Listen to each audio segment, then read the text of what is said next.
যাবেন নাকি মামি? হ্যাঁ যাবো, বলেন কোথায় যাবেন? আপনি রিক্সা যেখানে জায়গায় যাওয়া যায়, আপনি যেখানে নিয়ে যাবেন আজকে আমি নিয়ে যাবো। এই যে সাইকেল করেন নাকি, আগে বলেন কোথায় যাবেন? আজকে আপনারা দেখে আমার ফিলিংস অন্যরকম হয়ে গেছে। আপনি যেখানে নেবেন আজকে আমি নিয়ে যাবো, কোনো কথা নাই। আচ্ছা ঠিক আছে, ওঠেন।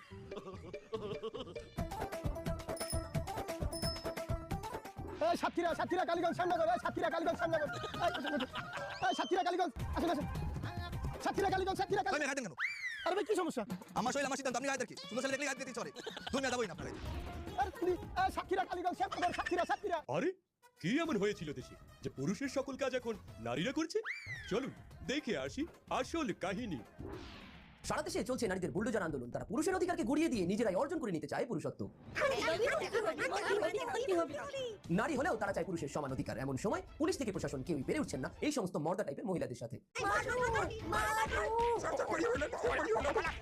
নানান রকম খাস বাংলার মুখ খারাপ এবং পাশাপাশি নিজেদের মধ্যে চুল টানাটানির মাধ্যমে তারা তাদের কর্মসূচিকে এগিয়ে নিয়ে যাচ্ছে।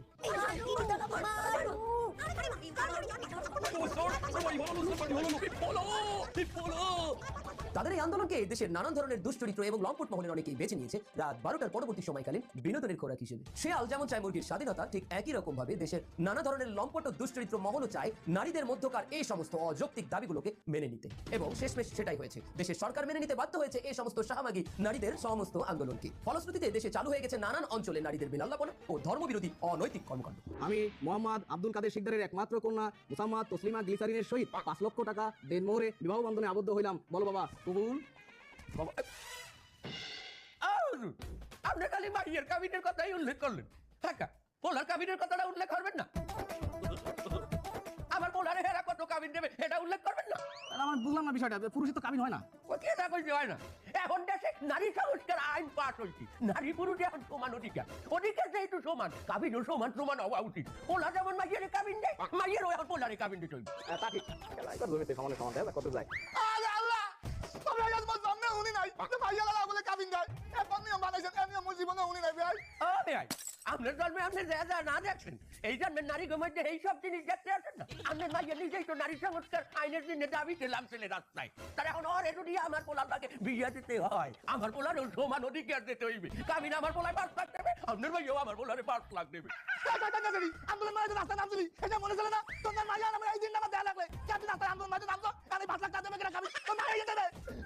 জন্ম দিয়ে আসছে এত কোনো কালে, এমনি গায়ে যদি মাঝে লাইতাম, তাহলে এই দিন দেখো, দেয়া লাগবে না, তাই। আচ্ছা যাই হোক, আইন সবার জন্য সমান, এটা আইন করা হয়েছে, এখন আমরা এর বাইরে যেতে পারবো না।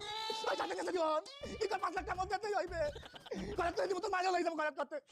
আচ্ছা বলো যে বরকেও 5 লক্ষ টাকা দেনমোহর ধার্য করিয়া এই বিবাহ সম্পন্ন হইলো। তোর বাচ্চা, আমি দেখ তুই কর, তুই আন দিয়া, তোর বাতারে কর করা লাগবে না, তাই ঠিক বলো বাবা কবুল। কবুল। আসো ভিতরে আসো। আরে আব্বা মা ভাইয়া, তোমরা সবাই কেমন আছো? আসো বসো। বসো তোমরা বসো। আসসালামু আলাইকুম ভাই। আসসালামু আলাইকুম। ওয়ালাইকুম আসসালাম। তোর সাথে আমার কিছু গুরুত্বপূর্ণ কথা আছে। কি কথা ভাইয়া? বাপ মারে যা গেলাম 6 মাস পরে এসে নিয়ে যাবো। 6 মাস বাবা এখানে থাকবে মানে এখানে বেড়াবে? বেড়াবে কোনে? 6 মাস আগে তুই বরণ পোষণ দিবি, 6 মাস পরে আমি নিয়ে যাবো, আবার পরে 6 মাস আমি তোর কাছে দিয়ে যাবো। এইসব কি বলছো ভাইয়া? মেয়ে শ্বশুর বাড়ি কি বাবা মা থাকে নাকি? কত কথা বুঝিনি। 6 মাস তোর বাড়ি থাকবে, 6 মাস আমার বাড়ি থাকবে। 6 মাস তুই বরণ পোষণ দিবি, 6 মাস আমি বরণ পোষণ দেবো। কথা ক্লিয়ার? আমি কেন করবো? বাবা মা তো সবসময় ছেলেদের সাথে থাকে। ও বাবা সবসময় ছেলেদের সাথে থাকে। কেন নারী সংস্কার আন্দোলন করার সময় মনে ছিল না? খুবই তো আন্দোলন করি নারী পুরুষ সমান অধিকার। ঠিকই তোমার বাপ মার সম্পত্তি তুমি অর্ধেক ভাগ করে নিয়ে আসলে, তখন তোমার মনে ছিল না যে বাপ মার সম্পত্তি অর্ধেক নিয়ে আসলাম, তাহলে অর্ধেক খাতিও দিতে হবে আমার, পত্র দিতে হবে আমার।